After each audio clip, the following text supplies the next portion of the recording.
This morning on BRN, education shows promise in changing sports betting behaviors. Joining me now to discuss this is Dr. Jeffrey Derevensky of McGill University's International Center for Youth Gambling Problems and High-Risk Behaviors.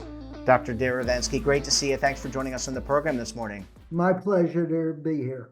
Yeah, it almost feels like deja vu. I feel like we've done this before, but in all seriousness, Jeff, let's talk about the impact of gambling on younger generations. And I want to ask you about the impact on student athletes. How are they impacted by gambling, by the gambling that's going on? Because it's all around the country here in the States.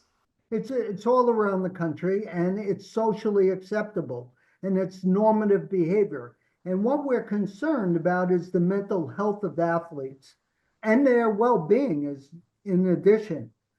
So we know that as individuals start gambling and they start chasing their losses, trying to get back more money, what we see is that there's a real problem going forward and that they can get into trouble both physically as well as psychologically.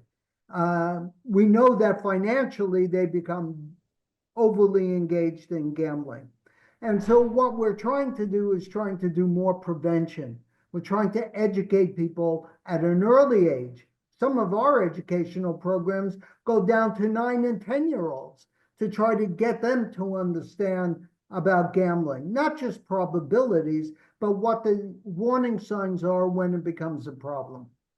And, Jeff, as you were talking, I was thinking not only about the college student, but there must be an impact to the college student athlete. And I think a lot of our viewers are familiar with the name and likeness deals that exist. So there's definitely a focus now on earning money, but there's also a deleterious effect on the student athlete now as it relates to gambling.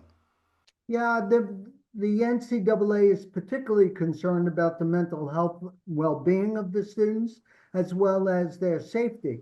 One of the biggest surprising findings that we had in this most recent study, and we've been doing this study for the NCAA now for 20 years, is the number of athletes who were reported being harassed because they didn't perform according to the gambler's wishes.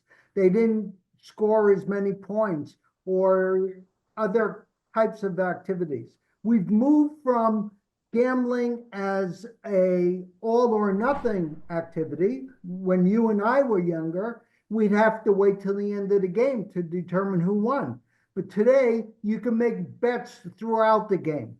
And we have these prop bets, which are betting on individual performance, and that puts a lot of pressure on the athletes.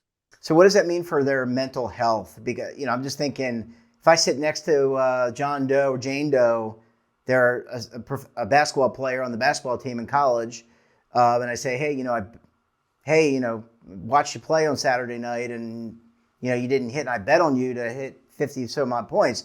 That puts a lot of pressure, but it also has to affect their mental health. Yeah, what we know is that depression often comes along with that.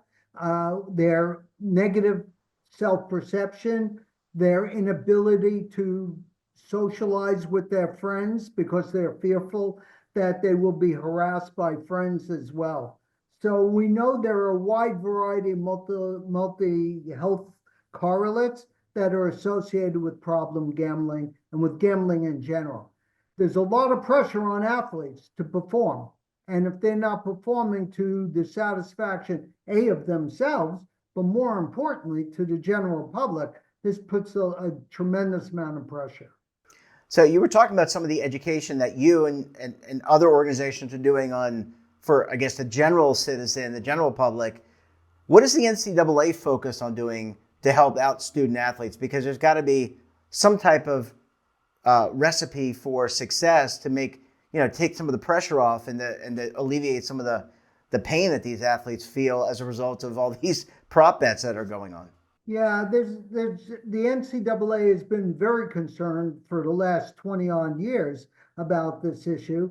And so they have a whole team that goes in. They work with EPIC, which is a group that goes in and does prevention work and trying to educate athletes about some of the warning signs of problem gambling and to be able to report when they're being harassed, talking to their coaches, talking to their athletic directors. Yeah, and is it working? I mean, are you seeing, are the athletes receptive, and is it, by your estimation, working? Because you've been doing this study for 20 years, so you've had to have seen things change over time and Yeah, during the the cycle. athletes are very receptive to this, and they're very, very concerned about their own well-being. And we're also working, the NCAA is also working with coaches and the division heads in order to try to help educate. Yeah, it's so important. And I feel like you got to continue to educate and let people know that you're not on an island unto yourself. Let's switch gears a little bit, Jeff. And I think when people think of gambling and they watch the NFL or hockey or whatever, and they see the prop bets and all this kind of stuff, that's a big part of the programming. They think of young people. And I want to ask, is sports betting, pervasive among people our age, the mature group of Americans? Are we into betting? Yeah, there's no doubt that our age group is very interested in gambling in a general way, but they're also interested in gambling on sports. We grew up with sports, especially young men have grown up with the sports, and when they become older, they also tend to watch sports. When you see all the advertisements that are being done on some of these sports channels or on advertising for the Super Bowl, for example, or the NCAA basketball tournaments, people are actually much more likely to engage in these types of behaviors. Every state that has a helpline for problem gambling has, since sports gambling has become legalized in those states, has seen an increase in the number of calls for help related to sports wagering. And what's outside of the money? Because I would imagine money is a motivator, but what's the motivator for people to get involved in gambling? Is it like kick off like a neurotransmitter in the brain that we just continue to want to secrete, for lack, I'm not a doctor, but does it affect the brain in some way? Yeah, we want to have that craving, but it's important to remember that the vast majority of people who are gambling are not just gambling in order to win money. Yes, money is nice, but when you have that money, all most people do is just gamble a little more. What they're gambling for is the excitement and the enjoyment that it's bringing. And as people get older and they become retired, they're much more likely to look for activities that they could seek out that will give them some level of excitement and enjoyment. And so gambling becomes part of that. There's Yeah. been enormous So, number of studies that have looked at casino gambling. And so if you live within a 60-mile radius of a casino, you're much more likely to gamble and to have gambling problems. Now, with your cell phone, you are in 6 inches from your casino, and that becomes a real problem. yeah, it's a real easy way to piss away your your retirement savings. Pardon my French. So let's fast forward. I mean, what do we do? What do the regulatory entities do? Obviously, there's some behavior here. It's an entertainment thing, but then it becomes too much. And as we're talking about this morning, what can our regulatory bodies, our legislatures around the country, even the product owners, what can we do to kind of curtail some of this bad behavior and keep people from, maybe put some guardrails in? Yeah, so many of the gambling operators have developed programs that we call responsible gambling programs, where you could set limits and maintain the problem is all of us set limits for gambling. It's maintaining those limits that becomes the problem.